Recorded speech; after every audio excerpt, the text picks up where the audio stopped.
ሰላም ውድ የተከበራችሁ የቻናሌ ውድ ተመልካቾቼ ስለ ልጆች ተጨንቀሽ ስለማታውቂው ሰው ተጨንቀሽ አንዳንዴ ደግሞ እኔ እንዳግዝሽ እኔ እንድከፋት አድርገኝ ማለት ነው። እኔ ላንተ ምንም ሆናለሁ ምንም እየተጸጸተ አንተ ብቻ ደስተኛ ነህ ከተማለኝ ውስጧ እየገረፈው በፊት የነበራት ፍቅር እኔ እኮ ነው ላንተ መሆን ያልቻልኩት። አሁን ላይ ግን አንተማ ከምንም አንስተ የማላቀውን ህይወት አሳይተህ እዚህ ያደርሰኛል። በቃ የኔ አለመቀየር ነው። ቢያንስ ላንተ ስንት መሆን በጣም መልካምና ጥሩ ባለቤት ባል ነበርክ እያለች ራሷን እየጸጸተችና ራሷን ልንድሽ ቢለኛል ልጅ እንደውም እንግዲህ አጎት የኔ ልጅ ቤቱ ልንገራት እያስታወሰ በጣም ግራ ተጋብቷል ማለት ነው። አድናኝ እንግዲህ እንደምታውቁት ሀዘን በሀዘን ላይ የተደራረበበት የመጣ ልጅ ነው። ይህንን ስላችሁ ደግሞ በቅርብ አባቱን አልቀበረም እንትን ብሏል ማለት ነው። የአባቱን ገዳይ ሳያገኝ ድጋሚ ደግሞ አጎቱ ተጨምሯል ማለት ነው። እና የአባቱ መሞት ሀዘኑ ሳይወጣለት አስባችሁታል? እንደ አባት የአባቴ ምትክ ብሎ ያሰበው አጎቱ ደግሞ እንደዚህ በተደጋሚ ሲሞት እንግዲህ የእንተን ሞት የአቶ ቶማስ ሞት ላይ የማን እጅ አለበት ትላላችሁ ማለት ነው? እናንተ የማን እጅ ያለበት ይመስላችኋል? እውነት ለመናገር ሚስቱ ነበረች ልታጠፋውና ልታጠቃው የምትፈልገው ነገር ግን ከሷ በፊት የቀደማት ማን ነው ትላላችሁ ማለት ነው? በእኔ በኩል ያለኝ መረጃ ማን እንደሆነ ታውቃላችሁ? እንግዲህ ቴዲ ይመስለኛል ማለት ነው። ምክንያቱም አልፈልግህም አሁን ላይ እኔ ከቶማስ ጋር ደስተኛ ነኝ ስላለችው ከቶማስ ለመለየት ያደረገው ጥረት ይመስለኛል ማለት ነው። እና በጣም ደግሞ የምወዳት ልጅ አለች በቅርብ አገባለሁ ብሎ ይህንን ዜና አብስሯታል ማለት ነው ለወይዘሮ ሄለን ደግሞ የድሮ የቴዲ ፍቅረኛ ነበረች ሚስቱ ነበረች እና ድሃ ስለሆነ ነው ትቸው የመጣሁት በማለት እንድተናገረች ሁላችንም እናውቃለን። ይህንንም ስላችሁ ደግሞ እንግዲህ የወይዘሮ ሄለን ልጅና የወይዘሮ እንተን ልጅ ገኒ እንግዲህ በአዲሱ ስሟ ብዙም እየተያዘልኝ አይደለም። ከእሷ ጋር ያላቸው እንትን እንዴት ነው ልጅነታቸውን በህፃንነታቸው እንዴት ሊቀያየሩ ቻሉ ነው ወይስ መንታ ናቸው የሚለውን ሀሳብ ለሁላችንም ግራ የተጋባ ነው ማለት ነው።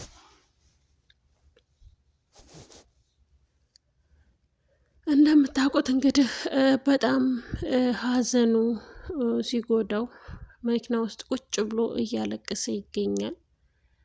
እውነት ለመናገር ከባድ ነው በጣም ማለት ነው። በጣም ያሳዝናል። እውነት መሞት የሌለበት እና ከድራማው ላይ ባይጠፋ የምለው ሰው ቢኖር አቶ ቶማስ ነበረ። ቶሚ ደግሞ እንግዲህ እንደምታውቁት ከቪዲዮ እንግዲህ ወደ 23ኛ ክላስ ላይ ነው ያለው ክፍል ላይ ነው ያለው ማለት ነው። በዚሁ በክፍል 23 ላይ እሱ እንደሞት አድርገው አምጥተውታል። እንግዲህ ምንም ነገር ልንመልሰው የማንችለው ድራማ ነው። እውነት ለመናገር ቶማስ ባይሞት የሚል ብዙ ኮሜንቶችን እያነበብንና እያየን እየተመለከትን ነበረ። በጣም ሩሩህና ለሰው አዛኝ መልካም ሰው ነበረ። ይህን የተደረገበት ምክንያት ምንድነው? ማን ገደለው? እንዴት ሞተ? የሚለው ደግሞ በቀጣይ ክፍል ላይ ይዘነው የምንመጣ ይሆናል። ይሄንን ስራችሁ ደግሞ በእናንተ ሀሳብ ማን ገደለው የሚለው ለምን ስልኩ ወደቀ?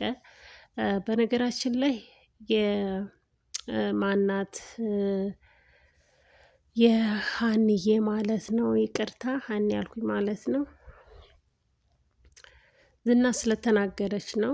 ያንን ወሬ ባትናገር ኖሮ ይህን ነገር ይገጥመዋልን ብላ እንትን አትልም፣ አታስብም።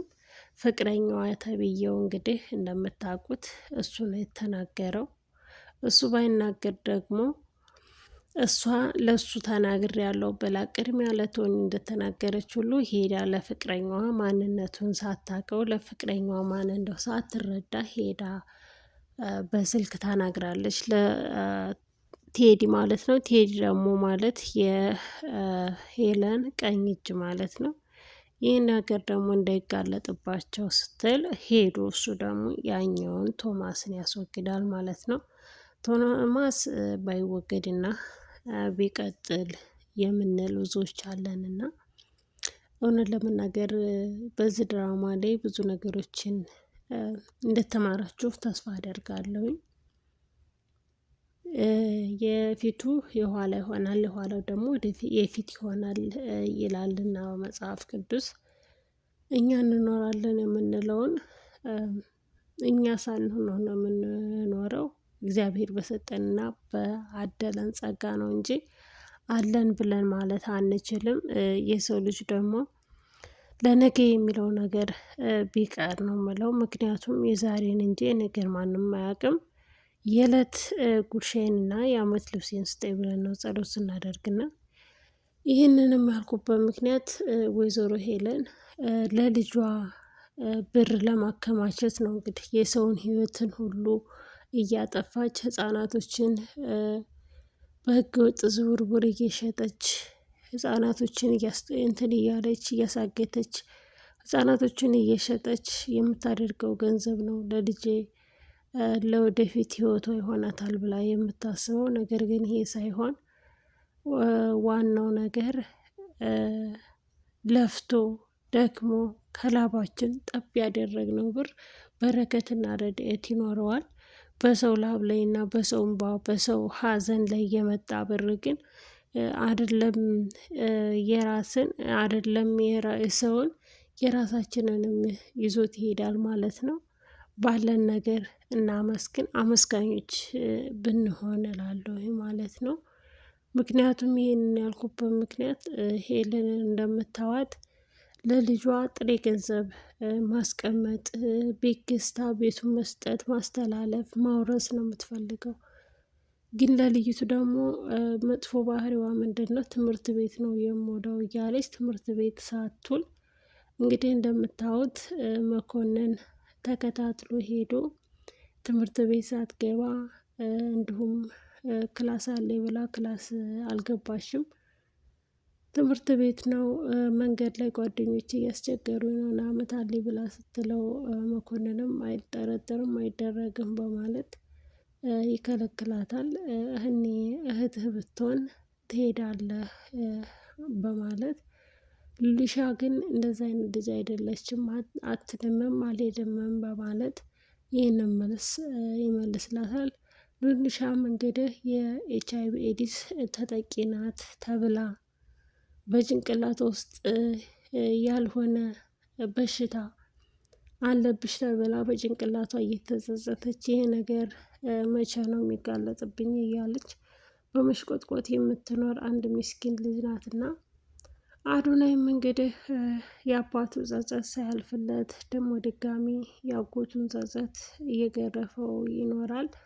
የአንዱን ሀዘን የአንዱን ነፍሰ ገዳይነት ሳያጣራ አባቱ ነፍሰ ገዳይ የአባቱን ነፍሰ ገዳይ እንደሆነ የሚንተራሳት እሱ ግን አላወቅም ማለት ነው።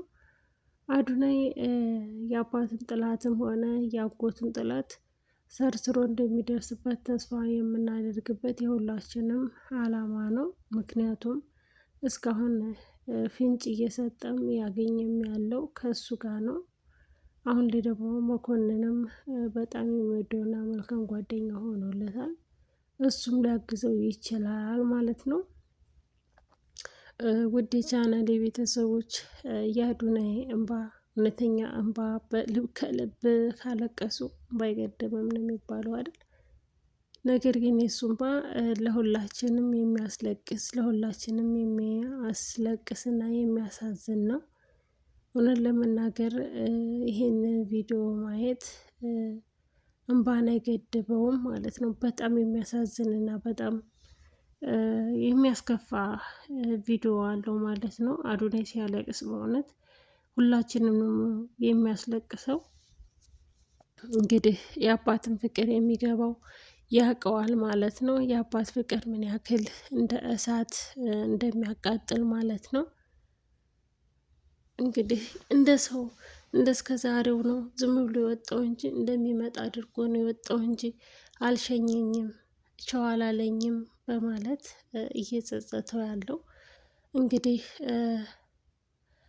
ወጣቱ አዶናይ ይሄንን ይመስላል። አዶናይ በወይዘሮ ሄለን ላይ ያገኘው ፍንጭ ምንድን ነው ማለት ነው? የሪከርድ ድምፅ አስቀምጦ ነበረ ከክላሷ ማለት ነው። እና ሪከርድም ይዘው ነበረ። ሪከርዱንም እንትን ሊሉት አልቻለም፣ ሊጋለጥ አልቻለም። ምክንያቱም በእሷ መኝታ ክፍል ውስጥ ባደረገችበት ሰዓት ወጥቷል ማለት ነው።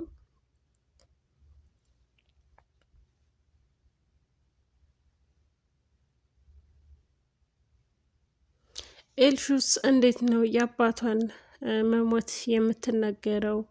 ለሁሉም ያስጨነቀው የእሷ ቅብጥነት ማለት ነው። በጣም ቅብጥና አባቷን የምትወድ በጣም ሕፃን ናት። የወክፉን ብትሆን ከምትወደው ልጅ አንጻር እንዳይነጥቁባት በማድረግ እንጂ ለሌላ አስበው አይደለም። ከወንድሜ ላይ ውረጂ የምትለው ስለምትወደው ነው እንጂ ሌላ አስባበት አይደለም።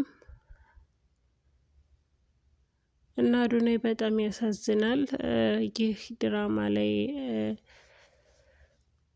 ቶማስ ባይሞት ብለናል ሁላችንም። ውድና የተከበራችሁ የቻናሌ ቤተሰቦች ቪዲዮውን እንደምተለመደው በላይክ እያደረጋችሁ ሰብስክራይብ ያላደረጋችሁ ደግሞ ሰብስክራይብ እያደረጋችሁ ብትጀምሩ ትላለኝ።